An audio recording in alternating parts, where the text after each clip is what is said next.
भाग 3. काय वसू, काय पाहतोयस? काही नाही, पक्षी पाहतोय, मी उत्तर दिलं. या वटवृक्षावर कसले पाहतोस पक्षी? पक्षी पाहायचे असतील तर अरण्यात अशोकाच्या वृक्षाजवळ जायला पाहिजे. या वटवृक्षावर कावळेच जास्त असतात. ही लिबलिबीत फळं खाण्यासाठी ते जमतात. हातातील आसुडाच्या दंडानं खाली पडलेली फळं उडवीत तो म्हणाला. कावळे? मी विचारलं. होय, भारद्वाज, शेन, कोकिळ असले पक्षी चुकूनच असायचे इथं. एखादा कोकिळ असतो, तोही कोकिळीच्या धूर्तपणामुळं. कसला धूर्तपणा? मी त्याला कुतूहलानं विचारलं. अरे, कोकिळा आपलं अंड कावळी नसताना हळूच तिच्या घरट्यात नेऊन ठेवते. अंड्याचा रंग आणि आकार कावळीच्या अंड्यासारखाच असतो. त्यामुळं कावळीला आपल्या घरट्यात दुसऱ्या कुणाचं अंड असावं याची शंकाच येत नाही. मग कावळी कोकिळेचं अंड उबवते आणि मग सप्तस्वरात ताना मारून आसमंत भारून टाकणारा एक कोकिळ कावळीच्या घरट्यात वाढू लागतो. त्याने आसूड मानेभोवती लपेटला. कोकिळ आणि कावळीच्या घरट्यात? मी विचार करू लागलो. कसं शक्य आहे ते? भगदत्ताची कल्पना खोटी नसेल कशावरून? आणि क्षणभर तो म्हणतो ते खरंही मानलं तरी कुठं बिघडते. कावळीच्या घरट्यात कोकिळ वाढतही असेल, पण तो काही कावळा म्हणून तर वाढत नाही. वसंत ऋतूचा योग्य काळ येताच त्याची सप्तस्वरातील तान इतर पक्ष्यांना गरजून सांगते की मी कोकिळ आहे, मी कोकिळ आहे. एके दिवशी नगरातील सगळी मुलं एकत्र जमून नगराबाहेरच्या पठारावर खेळत होती. राजसभेचा खेळ खेळण्याची कल्पना कुणीतरी काढली होती. खरंच मुलं म्हणजे प्रतिसृष्टी निर्माण करणारे ऋषीच नसतात का? त्या दिवशी सगळ्यांनी राजसभेचा थाट उभा केला होता. जे जे दणकट होते ते सभेतील कोशपाल, अश्वपाल, सेनापती, अमात्य, सचिव असे बहुमान स्वतःच पटकावून बसले होते. सभेची ही माहिती त्यांनी कशी काढली होती हे एक मोठं आश्चर्यच होतं. मध्येच एक उभट असा मोठा पाषाण होता. ते त्यांनी राजसिंहासन ठरवलं होतं. त्यांच्यामध्ये सेनापती झालेल्या शोणाला मी परत बोलावून आणण्यासाठी चाललो होतो. कारण बाबा त्यावेळी नुकतेच हस्तिनापुराहून गावी आले होते. आल्याबरोबर त्यांनी मला एक अत्यंत आनंदाची वार्ता सांगितली. परत जाताना ते मला आपल्याबरोबर हस्तिनापुराला नेणार होते. तिथं द्रोण नावाचे एक अत्यंत युद्धकुशल आणि विद्वान गुरुदेव आहेत असं त्यांनी मला सांगितलं. त्यांच्या हाताखाली ते मलाही युद्धविद्येचं शिक्षण घेण्यासाठी ठेवणार होते. ती वार्ता ऐकताच मला एकदम शोणाची आठवण झाली. पण तो पर्णकुटीत नव्हता. त्याला समजुतीनं ही वार्ता सांगायचं असं मी ठरवलं होतं. कारण त्या वार्तेनं तो आईबाबांच्या जवळ हस्तिनापुराला स्वतःही जाण्याबाबत हट्ट धरील अशी भीती होती. त्याची समजूत काढताना आम्हा सर्वांनाच अवघड जाणार होतं. मी पठारावर आलो तसा सर्व मुलांनी एकदम मोठ्यानं गलका केला. वसूला बोलवा, वसूला बोलवा. शोणानं तर आनंदानं हात उंचावून मला हाकच घातली. वसुदादा, लवकर ये. मी झपझप त्यांच्याकडे गेलो. मी गेल्याबरोबर सर्वांनी मला गराडा घातला. सगळे एकदम मोठ्यानं ओरडू लागले. त्यामुळं ते काय म्हणतायत ते मला चटकन समजेना. राजा, वसू, कुंडल, सेनापती. विचित्र शब्द गरगरत कानावर आदळू लागले. दोन्ही हात उंचावून शेवटी मी ओरडलो, सगळे गप्प बसा बघू. आणि मग लागलीच सगळे शांत झाले. आम्ही सर्वांनी राजसभा तयार केली आहे. फक्त राजाच आम्हाला योग्यसा मिळत नव्हता. तुझ्या कुंडलामुळं आम्ही तुलाच राजा करायचं ठरवलंय. सर्वांच्या वतीनं ब्रह्मदत्त म्हणाला. सर्वांनी एकदम ओरडून त्याला प्रतिसाद दिला. अरे, पण मी शोणाला बोलावून न्यायला आलो आहे, मी म्हणालो. आहा, शोण नव्हे, सेनापती. आणि सेनापतींना बोलवायला महाराजांनी जायचं नसतं. आम्हा सेवकांना तशी आज्ञा करायची असते. बाहुकेत उगाच खट्याळपणा म्हणाला. आणि आपण हो सेनापती, आपण महाराजांना अशी नावानं हाक मारायची असते का? म्हणे, अरे वसू, इकडे ये. सेनापतीच शिस्त सोडू लागले तर मग सेनेनं काय करावं? अमात्य झालेल्या ब्रह्मदत्तानं शोणाला ताकीद दिली. मी आढेवेढे घेत असतानाच त्यांनी मला दंडाला धरून सरळ त्या काळ्या पाषाणावर नेऊन बसवलं. अत्यंत आदरानं वाकत ब्रह्मदत्त म्हणाला, चंपा नगराधिपती वसुसेन महाराजांचा. सर्वांनी आनंदातिशयानं त्याला प्रतिसाद दिला. विजय असो. सगळे खाली बसले. माझी आता सुटका होणं शक्यच नव्हतं, म्हणून मीही राजाच्या ऐटीत म्हणालो, अमात्य, सभेचं कामकाज सभेपुढे सादर करण्यास अनुज्ञा आहे. असं आमचं बोलणं चाललं आहे, इतक्या शेजारी चरणाऱ्या गुरातील एक धिप्पाड खोंड जय जयकाराच्या मोठ्या आवाजानं बिथरून गेला. आपली गोंडेदार शेपटी त्यानं ताठ उंच केली. कानांनी आवाजाचा वेध घेतला. फुसकारत नागपुड्या विस्फारल्या आणि शिंग रोखून तो सरळ आम्ही बसलो होतो त्या दिशेनं कानात वारा भरल्यासारखा धावून येऊ लागला. ब्रह्मदत्तानं त्याचं ते अक्राळ विक्राळ स्वरूप पाहिलं आणि जीव घेऊन स्वैरपणे पळता पळता हात उंचावून तो ओरडला, सेनापती महाराज, पळा पळा, राज्यावर संकट. पावसाचं पाणी जमिनीवर पडल्याबरोबर जसं क्षणभरातच पांगतं, तसे सगळे क्षणात कुठच्या कुठं पसार झाले. शोण माझ्याजवळ येऊन पळून जाण्यासाठी मला हाताला धरून ओढू लागला. मी झटकन त्या पाषाणावर ताठ उभा राहिलो. शोणाला वर घेऊन माझ्या मागं त्याला उभं केलं. झंझावातासारखा तो खोंड आमच्या दिशेनं येऊ लागला. त्याचे डोळे गरगर फिरत होते. समोर दिसेल त्या वस्तूला धडक मारून तिच्या ठिकऱ्या ठिकऱ्या उडवण्यासाठी त्याच्या मस्तकातील नस उतावीळ झाली असावी. त्याच्या तोंडातून लाळीची धार लोंबत होती. मध्येच ती किरणात चमकत चमकत होती. पाषाणासमोर आल्याबरोबर तो थोडा वेळ थांबला. पुढच्या पायांच्या खुरांनी त्यानं खरखर माती उकरली आणि शिंग रोखून तो सूची बाणासारखा एकदम उसळला. मी क्षणभर आकाशात पाहिलं. सूर्यदेव आपल्या रथाचे असंख्य घोडे केवळ आपल्या 2 हातांनीच सहज आवरीत होते.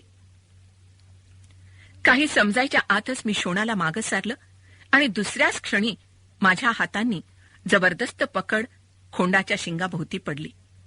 शोणानं दादा म्हणून हंबरडा फोडल्याचं अस्पष्टपणे मला ऐकू आलं. पुढं काय काय झालं ते मला स्पष्टपणे आठवत नाही. पण जसजसे मला उडवून लावण्यासाठी त्या जनावरानं जबरदस्त हिसके मारले होते, तसतसे माझे दोन्ही हात त्याच्या शिंगाभोवती जास्तच आवळत गेले होते. माझं शरीर रथचक्राच्या लोखंडी धावा तापल्यावर जशा रसरशीत होतात तसं झालं आहे असं मला वाटलं. त्यानंतर वसू कोण होता, कुठं होता, काहीच मला समजलं नाही. जागा झालो त्यावेळी मी त्याच पठारावर होतो, पण माझं डोकं आईच्या मांडीवर होतं. जवळच बाबा उभे होते. त्यांनी हातात त्या खोंडाचे वेग धरले होते. मघाशी डोळे विस्फारून उधळणारा तो खोंड आता दमून धापा टाकीत उभा होता. त्याच्या तोंडातून फेस येत असावा. माझ्या डोक्याजवळ शोण उभा होता. एकटक तो माझ्याकडे पाहू लागला. मी डोळे उघडताच त्याच्या मुखावर हास्याची एक लकेर चमकून गेली. मी आजूबाजूला पाहिलं. मघाच्या खेळातील ब्रह्मदत्त, वीरबाहू आणि त्याचे सोबती पुन्हा सभोवती जमले होते. मला एकदम राजसभेची आठवण झाली आणि क्षणापूर्वी आपल्या अंगात एक कसली तरी तप्त शक्ती होती असं वाटू लागलं. क्षणात ती शक्ती कुठेतरी निघून गेली होती. मला अतिशय थकल्यासारखं वाटू लागलं होतं, पण माझं अंग कुठंही ठणकत नव्हतं. मी झटकन उठून बसलो. आपणाला कुठंतरी लागलं असेल म्हणून मी माझ्या शरीराकडे पाहिलं. अंगावर कुठंही एक साधा ओरखडा सुद्धा नव्हता. मी उठून उभा राहिलो. बाबांच्या जवळ जात त्यांच्या हातातील वेग हातात घेतले. त्या धापावणाऱ्या खोंडाच्या पाठीवर एक सणसणीत थाप मारली. त्याचं कातडं भीतीनं क्षणभर थरथरलं. आपली शेपटी आत ओढीत तो माझ्यापासून झटकन दूर झाला. शेजारीच त्या खोंडाचा गोपाल उभा होता. त्याच्या हातात मी त्या खोंडाचे वेग दिले. तो गोपाल डोळे फाडून माझ्याकडे पाहत आपला खोंड घेऊन निघून गेला. राजसभाही संपली. झालेल्या सर्व घटनेचं वर्णन संध्याकाळी ऐकलं. शोणानं सांगितलं की त्या खोंडानं मला उडवून लावण्यासाठी अनेक प्रकार केले होते, पण माझ्यापुढं त्याचं काहीच चाललं नाही. चांगल्या 2 घटकात तो पाय उधळीत मान झटकत होता.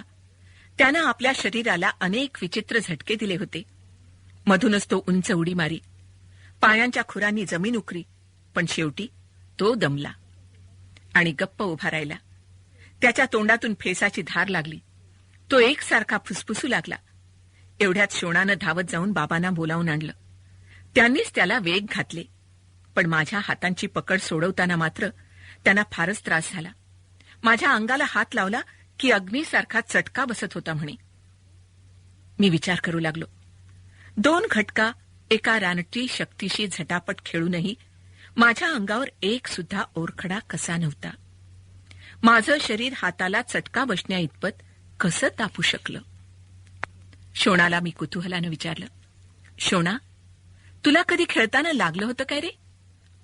तो म्हणाला, अनेकदा. एकदा तर गंगेच्या पाण्यात मी खोलवर सूरकांडी मारली. पाण्यात टोकदार शिळा होती. माझं डोकं नेमकं तिच्यावरच आदळलं. एकदम डोळ्यासमोर काजवे चमकले. पाण्याबाहेर आलो तो पाण्याचा रंग लाल भडक करीतच. माझ्या डोक्याला खोक पडली होती. ब्रह्मदत्तानंच मला पाण्याबाहेर काढलं होतं. कसला तरी औषधी पाला दगडानं वाटून त्यानं त्याचा रस माझ्या डोक्यावर सोडला होता. आई रागावेल म्हणून मी हे तिला कधीच सांगितलं नाही. तूही सांगू नकोस हा. माझ्या पुढे डोकं वाकवून त्यानं डोक्यावरची जखमेची खूण मला दाखवली. शोणाला खोक पडते. त्याच्या अंगातून रक्त वाहतं. मग माझ्याही अंगातून ते वाहणारच. मी ताडकन उठलो नि तसाच पर्णकुटीत गेलो. तिथं अनेक बाण नि धनुष्य रांगेत ठेवलेली होती. त्यातला एक बाण सरकन खेचून घेतला. त्याचं धारदार पातं चंद्रकोरीसारखं चमकन चमकलं. हातातला तो बाण मी निर्धारानं डोक्याच्याही वर उचलला. त्याचं धारदार टोक बरोबर पायाच्या चंप्यावर येईल असं धरलं आणि बाण हातातून सोडून दिला. आपल्या पायात तो आता कचकन रुतणार या कल्पनेनं शहारून मी गपकन डोळे मिटून घेतले.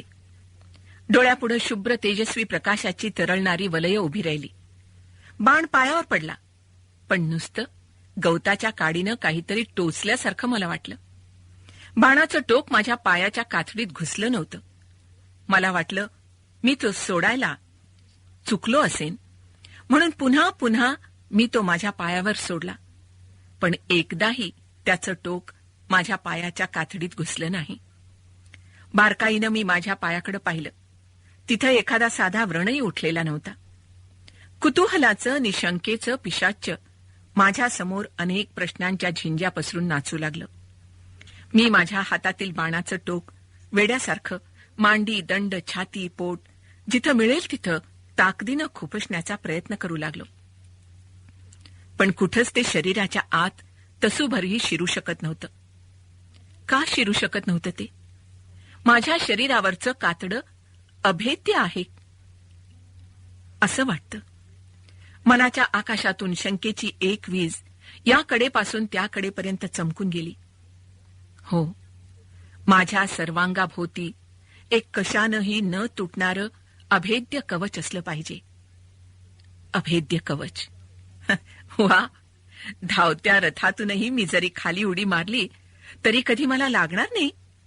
दगड, धोंडे किंवा कसलंही हत्यार यापासून मला कधीच जखम होणार नाही. जखम होणार नाही म्हणजेच मी कधीही मरणार नाही. कधीही मरणार नाही. माझं हे सोनेरी रंगाचं कातडं असंच कायम झळाळत राहणार. मी अमर राहणार. माझं कातडं अभेद्य आहे म्हणूनच आज त्या उन्मत्त खोंडाशी झगडताना मला कुठंच लागलं नाही. मला कवच आहे. माझ्या कानात झगमगणारी कुंडलं आहेत. शोण माझा सख्खा भाऊ आहे तरीही त्याला मात्र कवच किंवा कुंडलं यापैकी काहीच नाही. मला एकट्यालाच ती का मिळाली? मी कोण आहे? मी कोण आहे? शंकेची टिटवी माझ्या मनाच्या आकाशात कर्कशपणे केकाटू लागली. उलटसुलट विचारांचा अग्नी धुमसू लागला. वाटे आपण या सर्वांहून कुणीतरी वेगळे आहोत. यांच्यात नि आपल्यात फारच मोठा फरक आहे. पण या विचारांची माझी मलाच खंत वाटू लागली. ज्या राधा मातेचं दूध मी प्यायलो होतो, जिच्या रक्तामासाचा वारसा घेऊन मी वाढलो होतो, जिनं माझ्यासाठी काबाड कष्टांचा पर्वत उपसला होता, तिच्या प्रेमाशी, त्या विचारांनी मी कृतज्ञच होत नव्हतो का? वसुदादा, वसुदादा म्हणून ज्यानं माझ्या नावाचा निरागसपणे एकसारखा जप केला होता, त्या माझ्या प्रेमळ भावाशी ती प्रतारणा नव्हती का? माझं मन बंड करून उठलं आणि मला कठोर ताकीद देऊ लागलं. मी कोण आहे, मी कोण आहे असा वेड्यासारखा किंकाळू नकोस. लक्षात ठेव, तू अधिरथ बाबा नि राधा माता यांचा मुलगा आहेस. सूतपुत्र कर्ण आहेस. शोणाचा वडील बंधू कर्ण आहेस. सारथ्यांच्या कुलातील एक सारथी आहेस. एक सारथी. दुसऱ्या दिवशी बाबांनी मला हस्तिनापूरला निघण्याची तयारी करून ठेवायला सांगितलं. मी त्यांच्या आज्ञेप्रमाणे लागणारं एक एक साहित्य एकत्र करू लागलो. मनात अनेक विचारांचं काहूर दाटलं होतं. आता चंपळानगर सोडावं लागणार होतं. इथले हे आकाशाशी स्पर्धा करणारे किंशुक, सांतवण, दंडणी, मधुक, पाटल नि खदिराचे वृक्ष आता मला अंतरणार होते. इथल्या पत्ररथ, शेन, कोकिल, क्रौंच, कपोत या पक्ष्यांपासून आता मी दूर दूर जाणार होतो. इथल्या ब्रह्मदत्त, वीरमित्र, बाहुकेत या मित्रांना मी दुरावणार होतो. वटवृक्षाच्या गर्द छायेत असलेल्या नि मला गेली 14 वर्ष आपल्या प्रेमाचा उबारा देणाऱ्या त्या सुंदर पर्णकुटीला मी आता आचवणार होतो. जिनं मला तळहाताच्या फोडाप्रमाणे जपलं होतं, गायीच्या वासरासारखं वाढवलं होतं, हरणीच्या शावकासारखं जतन केलं होतं, त्या राधा मातेला सोडून मी आता दूर कुठंतरी जाणार होतो. जिच्या दुधाचे तुषार अजूनही माझ्या ओठावरून सुकले नव्हते, त्या माझ्या प्रिय मातेला अश्रूशिवाय दुसरं काहीही न देता मी जाणार होतो.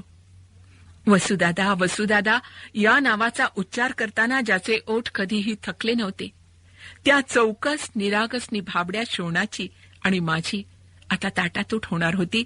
आणि सगळ्यात मोठी अशी एक गोष्ट मला एकसारखी जाणवू लागली की इथल्या गंगा मातेच्या अफाट पाण्यातून वर येताना माझ्यासाठी उत्साहाचे प्रचंड स्रोत घेऊन येणाऱ्या सूर्यदेवांना पुन्हा त्या स्वरूपात मी इथून पुढे पाहणार नव्हतो. मी हस्तिनापूरला जाणार होतो. कसं असेल ते हस्तिनापूर? तिथं मोठमोठे वाडे आहेत म्हणे, प्रचंड व्यायामशाला, अनेकविध शस्त्रास्त्रांनी ठासून भरलेल्या शस्त्रशाला, फुरफुरणाऱ्या धिप्पाड घोड्यांच्या रांगांनी भरून गेलेल्या अश्वशाला, सांतवण वृक्षासारखे आकाशाच्या पोटात ज्यांचे कळस गेले आहेत अशी भव्य मंदिरं तिथं आहेत. आणि दाराच्या कवाडासारखी छाती असलेले, पिळदार दंड आणि मांड्या असलेले असंख्य योद्धे यांनी ते गजबजून गेलेले आहे. कुरुकुलातील राजांच्या राजधानीचं नगर आहे ते म्हणे. कोणत्या दिशेला असेल ते? विचारांच्या तंद्रीत हाती लागेल ते साहित्य मी भराभर रथाजवळ आणून ठेवित होतो. तेवढ्यात शोण बाहेरून आला. त्यानंही मला मदत करायला सुरुवात केली. त्याला अजूनही कल्पना नव्हती की आज मीही जाणार होतो. तो म्हणाला, वसुदादा, बाबा नेहमीच रथ घेऊन इथं येतील तर किती छान होईल नाही? आपणाला मग नेहमीच रथातून फिरायला मिळेल. मी काहीच बोललो नाही. आज मी तुला सोडून जाणार हे त्याला कसं सांगावं तेच मला समजत नव्हतं. शेवटी जाण्यासाठी म्हणून बाबा रथाला घोडे जोडू लागले. शोणच त्यांना एक एक घोडा आणून देऊ लागला. दारात उभ्या राहिलेल्या आईला मी वाकून वंदन केलं. मला वर उठवीत तिनं माझ्या मस्तकांचं दीर्घ अवघ्राण केलं. मला उराशी कवटाळीत भारावून ती गदगदून म्हणाली, एकच लक्षात ठेव वसू, गंगेच्या पाण्यात कधीच खोलवर जाऊ नकोस. तिच्या डोळ्यातून अश्रूंच्या सरी ओघळू लागल्या. त्यातील 2 अश्रुबिंदू माझ्या मस्तकावर पडले. माझ्या सर्वांगावर रोमांच उभे राहिले. वायुगतीनं शरीरातील रक्त जोरानं फिरू लागलं. माझ्या रक्तातील बिंदून बिंदू त्या अश्रूंना आत्यंतिक प्रेमानं सांगत होता, माते, तुझ्या या उपदेशांचं मोल कसं जतन करू? फक्त एवढंच सांगतो की साक्षात मृत्यू आला तरी तुझा वसू कधीच सत्यापासून किंचितही ढळणार नाही. काहीतरी आठवल्यामुळं ती पुन्हा पर्णकुटीत गेली. लागलीच बाहेर येत तिनं माझ्या हातावर एक चांदीची लहान पेटी ठेवली. अत्यंत भारावलेल्या स्वरात ती म्हणाली, वसू, जेव्हा जेव्हा तुला माझी आठवण होईल तेव्हा तेव्हा तू या पेटीचं दर्शन घे. माझ्या जागी तिलाच पहा. तुझी ती आईच आहे असं समजून तिला सांभाळ. मी पेटी उत्तरीयात व्यवस्थित बांधून घेतली. आणखी एकदा आईला वंदन केलं. तिनं थरथरत्या हातानं दह्याचे 4 थेंब माझ्या हातावर घातले. मी ते घेतले. एकदा त्या सगळ्या पर्णकुटीवर दृष्टिक्षेप टाकून मी ती डोळ्यात सामावून घेतली आणि वळलो. रथ तयारच होता. शोण बाबांना काहीतरी विचारित होता. बाबांनी मला रथात बसायला सांगितलं. मी रथात बसताच शोणानं बाबांना विचारलं, दादा कुठं निघालाय? त्याचे डोळे बावरले होते, रडवेले झाले होते. तो माझ्याबरोबर हस्तिनापूरला येणार आहे. तू जा आत. बाबांनी घोड्यांचे वेग आपल्या हातात घेऊन एकदम त्यांच्या पाठीवर जोरदार आसूड मारीत त्याला सांगितलं. घोडे एकदम उधळले आणि वेगानं धावू लागले. शोण हात उंचावीत, दादा थांब, दादा थांब, दादा असं ओरडत रथामागून धावू लागला.